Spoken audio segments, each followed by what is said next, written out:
Hey friend, welcome to Healthy by Heather Brown. Do terms like mental health, intermittent fasting, and buzzy wellness words make you feel overwhelmed? If you don't know where to start with loving the life you already have and letting your good things grow until they become daily habits, I got you, mama. So join me as we unpack what it looks like to live a life well loved and redefine a new approach to health from the inside out. Think of this space as your girlfriend's group text with the occasional dad joke and point of view from my Yankee hubby, Eric. We promise to give you key takeaways that you can implement right away to pursue health in your mind, body, and soul because God made us that way. Don't stress. Let's hop on this Hot Mess Express together. Hello, everybody, and welcome back to another episode of Healthy by Heather Brown. I am so excited to introduce to you today Courtney, who's the founder of Tiny Transitions. She's a certified newborn, infant, and child sleep coach. And don't worry if you're not a new parent, she also has resources for pregnancy through age 12.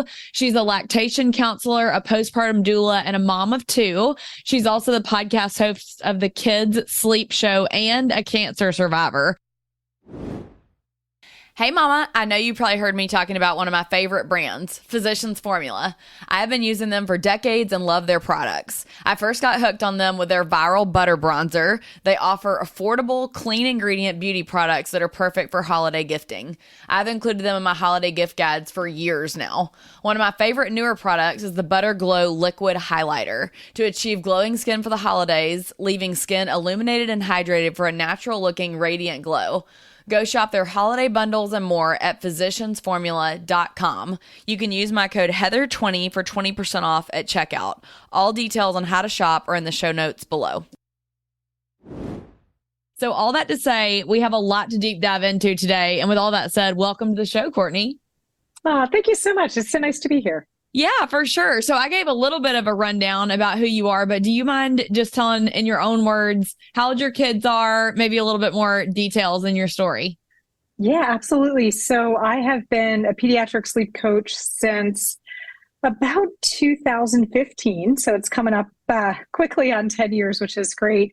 After going through the sleep education side of things, I became a postpartum doula and a lactation counselor just to be very well-rounded in the advice and support that I give working families and parents who are home with littles and all of the above. My career actually started in finance. And so I didn't come out of college doing this. I was working my way up the corporate ladder, had my first child, came home from the hospital and was like, this is a dumpster fire. Like, what are we doing here? And I just didn't amazed at the lack of support for new parents, but I also had no idea what I was doing. I had no village. My mom had passed away. My dad was not helpful in foreign parenting. And my husband went back to work on day two because he was the CFO for eBay at the time from an international accounting standpoint. So he's like, well, it's month end. So bye, And I was immediately thrust into the world of sleep and the lack of it. And so that's how I got started with Tiny Transitions. And almost 10 years later now, it's, I've got a team of 8 and I do mentoring for sleep consultants from like a business standpoint, because deep down, I still love the business side of things. But really, my whole goal is to bring full quality sleep education to families everywhere, and I take such a different approach to how I do that. But that's really what got me started. And you mentioned cancer, thrust into this about 5 years ago. I found out I had a very rare form of a genetic stomach cancer. So they took my whole stomach out. We could dive into that. I had a double mastectomy 6 months after that. So it's just been like this snowball of things where as a person, I'm on like this mission to help families feel like I did when I came home from the hospital, but also the realities of having 2 kids that are now 7 and 9 and, surviving from cancer, running my own business, like mentoring a bunch of other people. So every day is a little bit different, but really blessed, in the ability to, to just live life every day to the fullest. Like I want to fall asleep every day feeling joy. And so that's really my mission in all of the things that I do, is to just go to sleep knowing I did my best today and, that I could feel joy in whatever that looks like. Oh, I love that so much. Well, I would love to hear a little bit, actually, if you don't mind sharing about your cancer journey. I haven't had anybody on the podcast yet. We've done about 3 seasons and nobody's come on to talk yet about cancer. So I'm curious to hear how that impacted maybe even your view of sleep and how that impacted your health. And then how did you deal with that diagnosis and what were your next steps?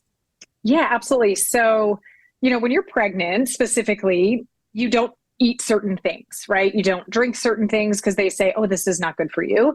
So when I was pregnant, that kind of started my health transformation. I'd always been somebody who worked out a lot and exercised and ate clean, but I also drank a Miller Lite and, hit the cheesesteak stand every now and then. So there was a balance, right? And I started to kind of go down this health journey when I was pregnant, okay, well, after you have the baby, maybe you shouldn't go back to Fresca, not to pick on Fresca, but it has aspartame and they say aspartame isn't good, right? So that was the start of it. And then when I had kids, I'm like, okay, well, I don't want to them off the counter that I just bleached, right? And apples on the bleach, so all this stuff started to sort of compound as a new parent where you're trying to do your best with being a new parent. And so my mom had passed away when I was 25. It was a very fast decline. She found out she had stage 4 stomach cancer in April and died in August. Oh, wow. Sized tumor in her stomach. And there was no sign of it the year prior. She had been hit in the head with a case of liquor. She worked at the liquor store, which in Pennsylvania, you have to go to a state store to buy liquor, right? So she worked at the state store. A case of liquor fell on her head and she had a brain aneurysm, but she didn't know for a couple months that she had an aneurysm. Her eye was just droopy. They figured out finally that she had an aneurysm. So they did brain surgery. Then she had a stroke the night after the brain surgery. And so she, kind of had the year earlier, a whole bunch of stuff go on. Her left side was paralyzed. Long story short, they did some feeding tubes and scans and showed no cancer. 9 months later, she had a grapefruit-sized tumor that killed her 3 months after that. So it was a very rapid thing. And I remember the doctor at the time, I was 25, saying, you should get genetic testing. And I was like, yeah, okay. I'm 25. My mom just died. It's not my psyche right now. Fast forward to almost 10 years later, my neighbor got breast cancer. And I was like, oh my gosh, she's 38. That doctor told me I should get it done. And so I called the local hospital here, which is Mainline Health.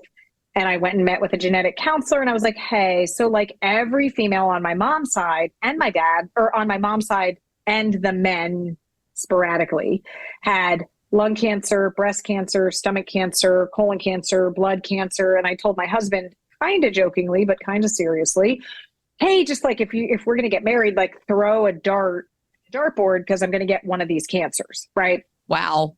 Just sort of knowing that. And so honestly, I expected to get a colonoscopy when I was 40. So I was 38, right? I was not going into this with any other, we had no history of BRCA. Nobody had ever done genetic testing. It was just, let's pee in this cup or spit in the cup, I think I did for this one, and ship it out. And 3 weeks later, they called me about an hour before I was going into an in-home family overnight to do sleep coaching. Oh my gosh. And the genetic tester called and she's like, hey, do you have a minute? And I was like, yeah, sure. What's up? And she's like, you have a rare genetic mutation called CDH1. It is hereditary diffuse gastric cancer. There is no way to preventatively find it until it basically kills you. So you're going to have your total stomach removed and then a double mastectomy. And I was like, no, I'm fine. And I'm like, what are you talking about? And then my husband's like, they're not going to cut your stomach out. You can't live without a stomach. Well, you can. And they did. Oh my gosh. So it was just this overnight where I'm like, okay, I compartmentalized it, went and did the overnight with his family, got home at 6 a.m. and just started Googling CDH1. What is CDH1? Who has CDH1? And the hospital that I tested with was like, nobody's ever tested positive for this before. We can't help you here. And I'm like, okay. So I ended up finding a Facebook group, which is one of the reasons I do love social media in that regard, is I found a Facebook group there's about 2,000 people in the world that have it. Somebody happened to be in the Philly area. They recommended a doctor at the University of Pennsylvania, which is one of the biggest hospitals in the country for this type of stuff. And I emailed him. I'd never forget. It was 5:35 in the morning. And at 5:38, he wrote back. He's like, I'll see you tomorrow at 8 o'clock. And I was like, okay. Whoa. Yeah. And so it was just like fast forward, my brother got tested, my aunt got tested. We all had the gene and we all got our stomachs out. Like my brother and I ended up doing it together 1 month later. So it was December 8th, 2018. We were the first co-ed patients at Penn to have like a room together. Mm-hmm. Sister, same surgery. I went first because I found it. I was like, I want the doctor fresh, so I'm going first. But we were there for 10 days. They did a total gastrectomy. They took my gallbladder out, and then 3 months later, I had a double mastectomy. So I live without a stomach. My intestines basically attached to my esophagus, and I live relatively normal. I'm hard to keep weight on, so I have the exact opposite problem. When people are like, "Oh, you're so skinny. That's so nice," I'm like, "You have no idea what I go through every day." Right. Oh my word. So it was crazy, but this is probably a dumb question, but I feel like other people probably ask you this too. So can you eat, or are you getting sustenance through your like what do you call it? Yeah, veins? So like when I first had the surgery, they put a feeding tube in. I did not want the feeding tube, and I was like, I'm going to figure out how to eat without it. Now, most people do. You just learn. Like some places in the world don't actually do the feeding tubes when they do the total gastrectomies for people like us. Used it for like 3 days, and I was like, this is not my jam, because it's vegetable oil, sugar, like all the things that I'm like, I don't really want to put that in my body right now. It's trying to heal. So I called my girlfriend. I'm like, I need bone broth. I need a protein shake, And so I really focused and honed in on the nutritional side of it. It was done preventatively. They already found 3 spots of stomach cancer when they did the pathology. So I already had it, and I had no idea. And they're basically like, at the time, now the statistics are changing because it's something new. It was an 85% chance that I would get the stomach cancer and a 5% survival. And then the breast, it was like 30-some% depending on when they found it. Like it was 30-some% that I would get it. And then depending on when they found it, my survival, I'm like, okay, well, the left one's inverted, cut them both off. And I don't want to deal with this ever again, because this gene is triple. It's breast, colon, and stomach. So basically took out the boobs, took out the stomach, and then the colon, they did a colonoscopy, but they're finding now as they learn more about it that there's less significance there. So they don't have to do anything but a colonoscopy. But yeah, it was just crazy. Like, so I can eat normal, but I basically eat a paleo diet.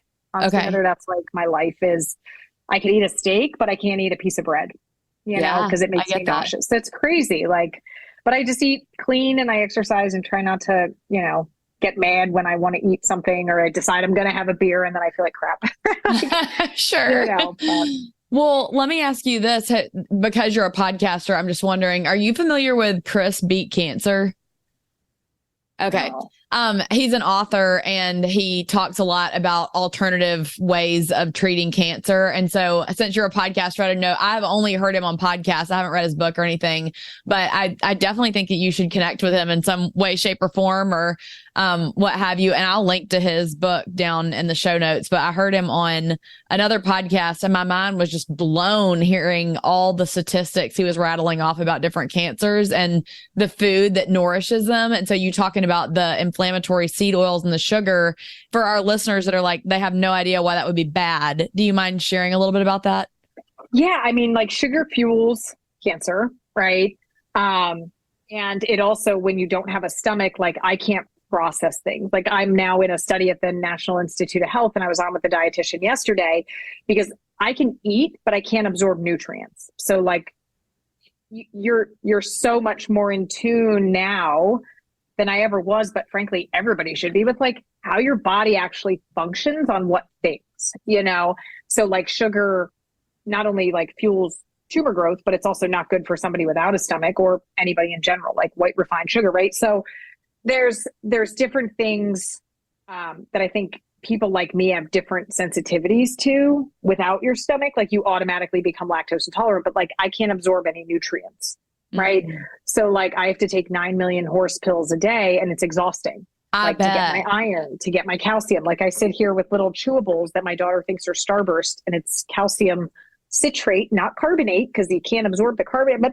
It's like all this stuff that like I sort of get forced into learning. Yeah. But I'm so blessed. Like, I am healthier and sleep better than I have in my entire life because of this feature opening my eyes to so much that like, I want to live to be 100. I want to be the healthiest stomachache person. Like, so it's interesting because I start to see how it's all connected in the body. Yeah. And how before I was just sort of, I don't want to say like ignorant to them, but like, it's what we grew up eating. It's what we do, you know? And it took me a while to even figure out like one of my favorite granola bars at the time.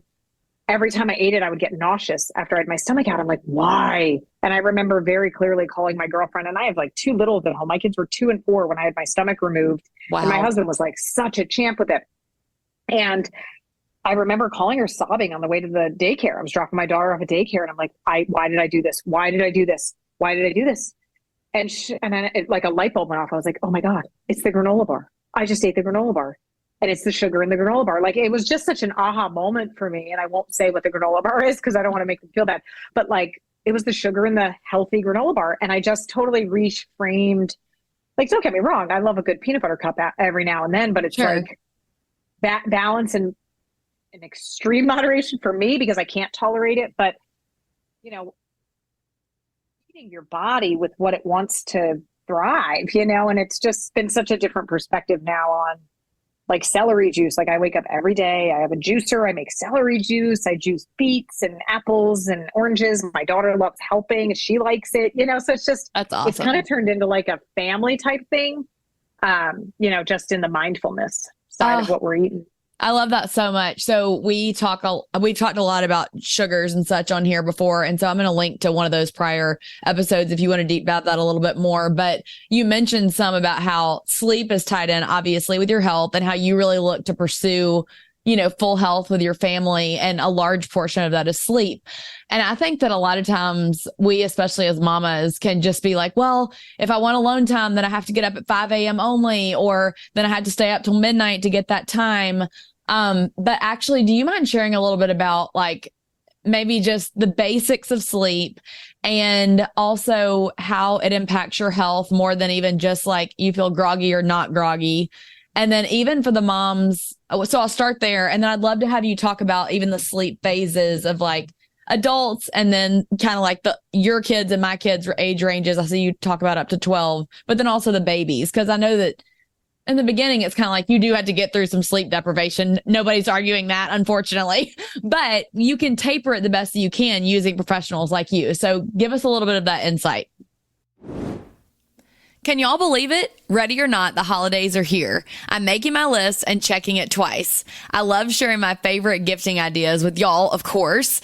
Haverhill Jewelry is a perfect holiday gift. Their jewelry can be personalized with birthstones to represent family, friends, or for yourself. I especially love their classic birthstone necklaces, and I really think you guys will too. I recently received mine with my boys' and hubby's initials and birthstones. It's super sweet and very special. Haverhill Jewelry is made of solid 14 karat gold and made to be worn every day. You never have to take it off during exercise, the shower, or sleeping, so you don't forget to wear it. So I love that part. Links to shop are in the show notes, or you can check them out at haverhill.com.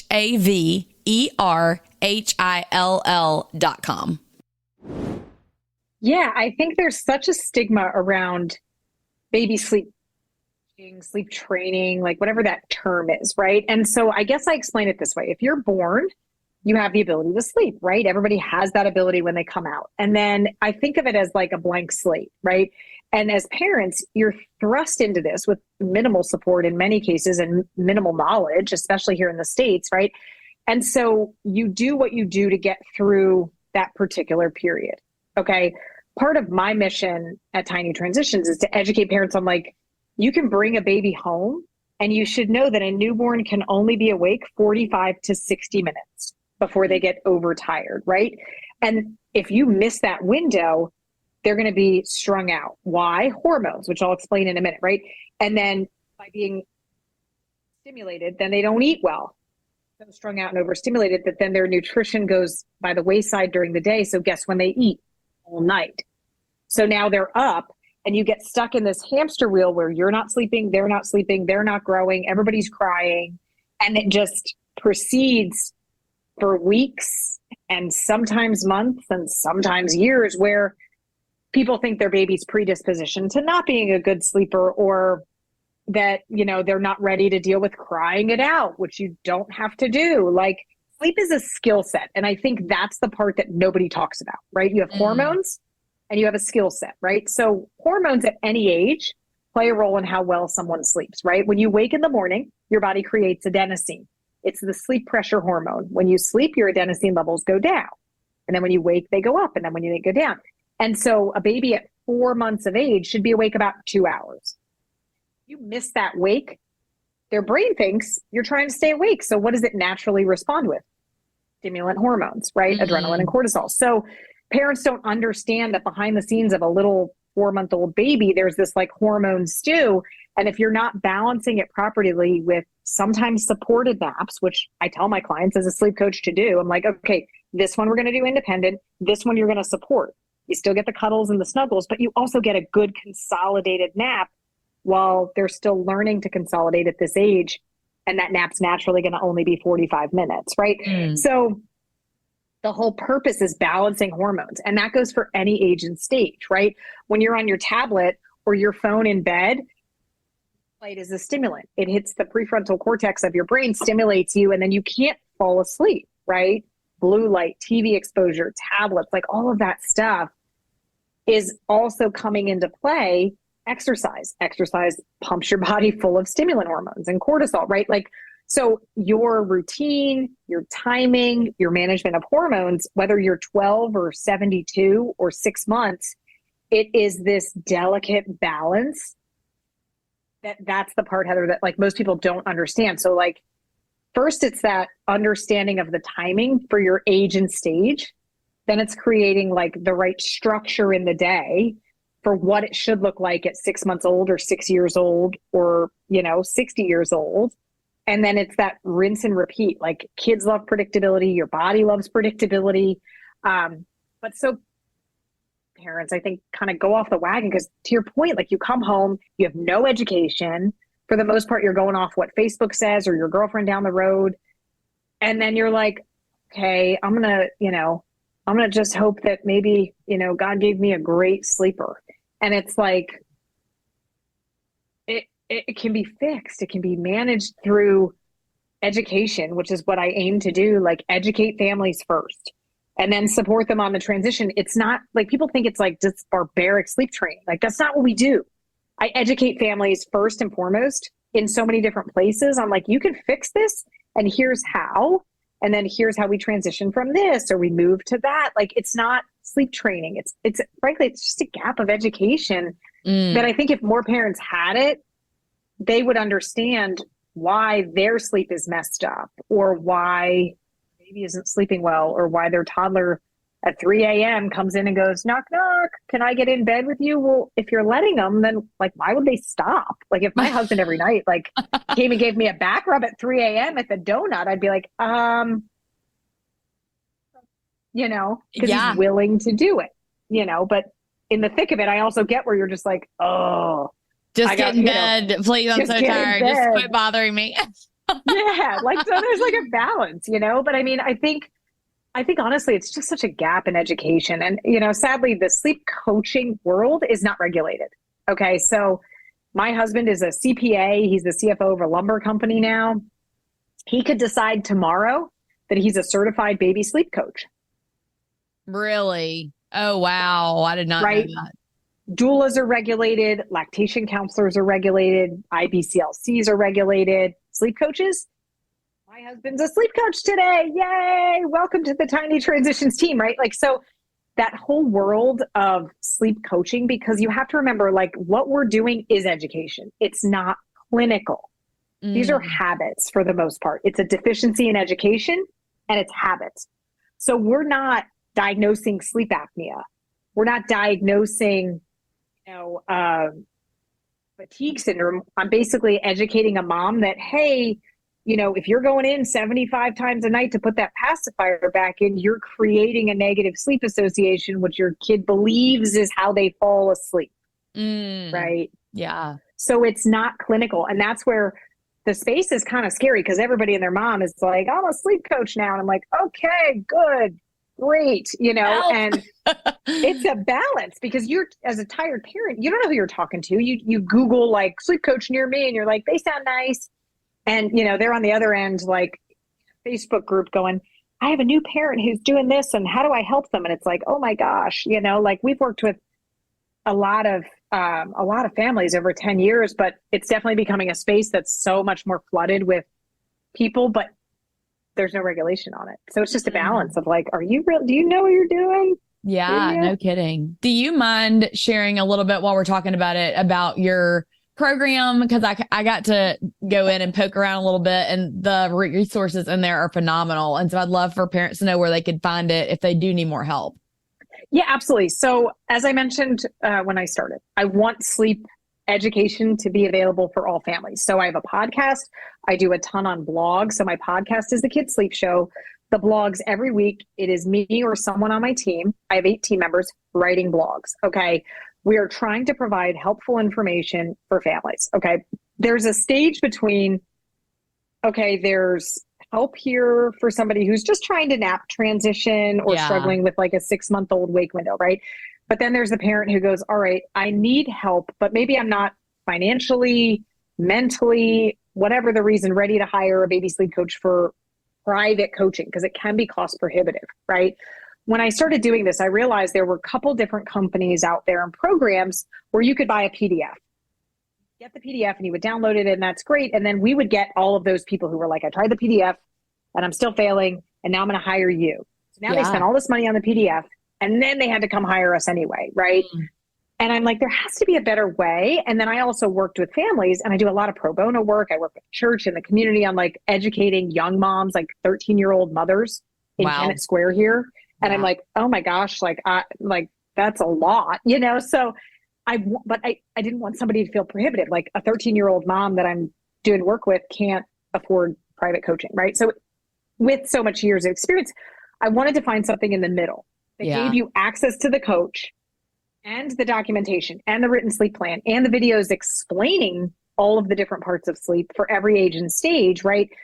And put it in a place that was accessible, but also, like I always say, you come for the sleep, right? But you stay for the community because I didn't have a community. I had postpartum anxiety and depression. I had nowhere to go. I didn't feel like I couldn't talk to anybody. I went to a therapist one day and she's like, tell me about your dad. And I was like, okay, this isn't for me. Like, I'm not in the psyche for this right now, but thank you. I just wanted to talk about how I like want to, not go in my kitchen all day for 8 hours when I'm home with my son because I'm afraid I'll grab a knife. But you know what? I'm out of here. So like I wanted to build that space. So with Tiny Transitions, that's where the idea for Sleep Steps came. It was accessible coaching from a newborn, infant, and toddler, right? 0 to 4, that you could get the education, you could understand what to do, you could build a healthy sleeper from start or as they're growing without the need to cry it out, right? You can build a healthy sleeper as a newborn without ever sleep training them if you know what you're doing, right? And so that was always my message, but I knew that they needed to be able to talk to us. So what I did was like, I didn't like that with these other programs, you had to buy a coach. So now you're buying the ebook and then you got to buy the coach. And it ends up being as much as buying a sleep coach. Like, why would you just not go right there? Right. So what I did was I built Sleep Steps. I'm like, it's $97 a month. It covers all ages and stages from 0 through 4. You can cancel at any time. And ideally, I want you to stay. I want you to find so much value in the community and the education, but there's coaching every week. You're either on with me or somebody on my team in a Zoom. We have chat threads. My phone pings whenever somebody asks a question. Like, I wanted it to be this really cool space that people could go to get community and not pre-submit a question or dial some fake phone that's only open for an hour a month that doesn't actually work. Like, that's not helpful. Like, I truly want people to have access. And that's where the idea for Sleep Steps came. And so I do, like yesterday, we did a training on ADHD and autism. And so one of my sleep consultants specializes in children with special needs. And so she did a whole session on it. And it's so cool. So I'm like editing it now. I'm going to put it back out into Sleep Steps into our village. So it's just comprehensive education, a written sleep plan, and then weekly coaching with me or my team, and then all this other cool stuff. So as you're moving through parenthood, cold and flu season, sleep regression, nap transition, going to daycare, going back to work, my boob stopped working. Like, there's so many experts on my team. Like I have a twin expert, I have a kindergarten teacher, I have an OT, I have a CLC, I have somebody who just got certified with car seat safety installation. So they're all on my team as sleep coaches who do other things. Right. From a certification standpoint, right? So like you feel like you could come, and then we have guests come all the time and just try to educate families. So it's still in like beta. We're just launching it now, which is cool, but it's like really good feedback so far on just, I think people are hesitant because they're like, why is it only $97 a month? And it's so much better than just buying that ebook for a couple $100 or the upsell to the phone call. Like, I didn't want that. Like, I want everybody to get good sleep and make it affordable. If you want to stay, ideally that's right. But you don't have to. Like, come get the sleep education, sleep train your kid. You can move on too. But I think you're going to find that you love me and you love all the great stuff out there. So you want to stick around. Sure. So a little bit of a different approach for what like I said, I do things different and better in my mind. You know, it's not always right, but. Well, that's awesome. Well, I feel like you are providing a really cool resource for people at an affordable price point. And so I think that's incredible. And then I ask every guest on the show to answer this question before we run out of time. So I'm going to ask it to you and see what your answer is.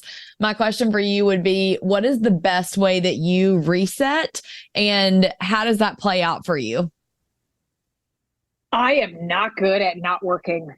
And so really struggle with same sister. Like, just not, not working. So I do exercise every day. I start every day with what Kelly got me, which is Jesus Calling. So I go to church. It is my place. I feel like I'm close to my mom. And every day, like she got me this a couple months ago, and I've been so good every day to like start with reset time for even 10 minutes. Like I read that, I reflect, I try to take some deep breaths. Every night at bed, my daughter and I do a meditation together on a product called Zenimal. It's a product I started using years ago, and it's connection time with her while she falls asleep, but it's also for me 7 minutes of my own meditation. I try to get outside. I try to do things for the community that helps me reset.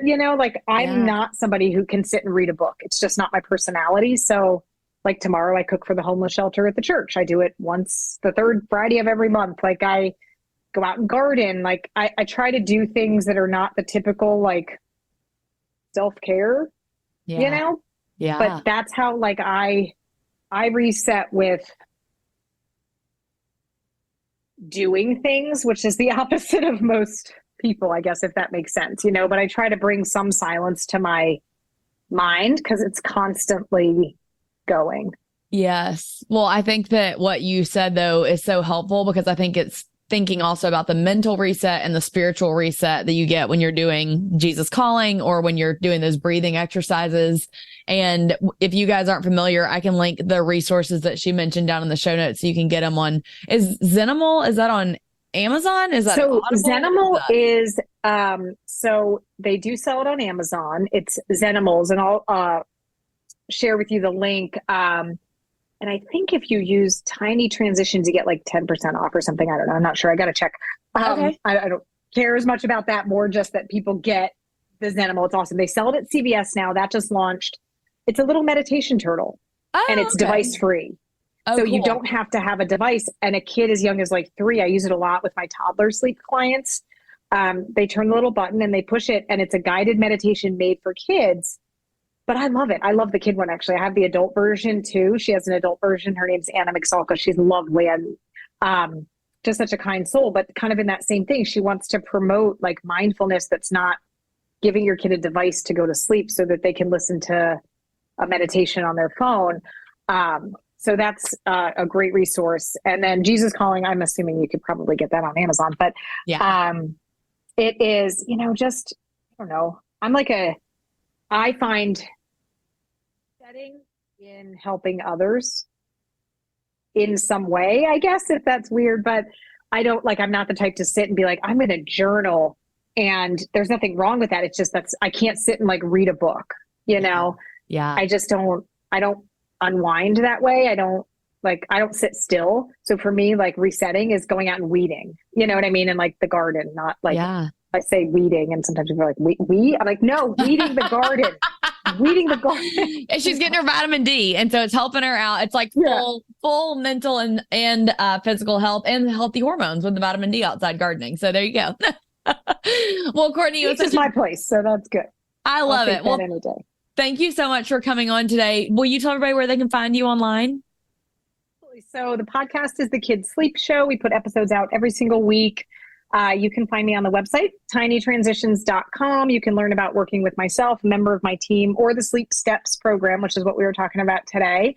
And I'm on all the social media as Tiny Transitions, or out on LinkedIn as Courtney Zentz. And, I just invite you to pop over and say hi. And I'm always happy to help, or, at least get you started. Some people are just overwhelmed and don't know where to start. And anybody on my team, including myself, we have complimentary discovery calls that we do just so we can point you to the right program. I want to make sure people aren't buying something they don't need if it's just a little tweak, but that we're here to coach you wherever you are in your journey, and, make everybody get a good night of sleep, because it's so important for you as a parent, right? Or just as an adult, but also for your kids too, to grow and thrive. So. Yes, absolutely. Well, thank you so much for coming on today, Courtney. It was so fun to have you, and just to get to hear some refreshing new rhythms that hopefully people can put in their lives, whether it be from something they learned from your cancer journey or from the sleep training. So thank you so much. You're welcome. Thank you so much for having me. I appreciate it. Of course. You guys, if you enjoyed this episode, please do me a favor and leave us a 5-star. Oh, y'all, I can't talk. A 5-star rating and review. And then also make sure to screenshot this episode and share it to your Instagram stories. Tag us and let us know what your biggest takeaway was from this, with how you might want to improve your sleep. We'd love to hear that and see that from you guys. And then, of course, ask her any questions that you have about sleep training your kiddos. Have a beautiful day and Merry almost Christmas. I can't believe we're already in December. Y'all have a great day. Bye-bye.